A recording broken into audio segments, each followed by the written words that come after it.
Бала деген сүрөт тартып энесине келип көрсөтөт. Энеси колу бошобой, азыр бошогондо көрөм дейт. Атасына барат, атасы да телефон чукуп отурган болот. Анан көрөм дейт, же болбосо сонун болуптур деп коет. Мисалга дагы бир тууганына барып карап койчу, мен сүрөт тарттым эле десе, бир туугандай азыр бош эмесмин деп туруп баланы ары мындай четке кагып койгондо, бала кетип баратып жыгылып түшкөндө баягы бир тууганындагы ата энеси да чуркап келет.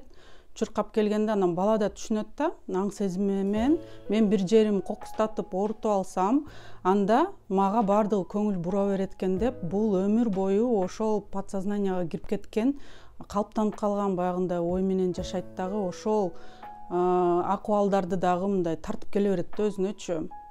Башкача айтканда, чоңойгондо мындай балдар көбүнчө учурларда баягы жертва абалына түшүп кетишет.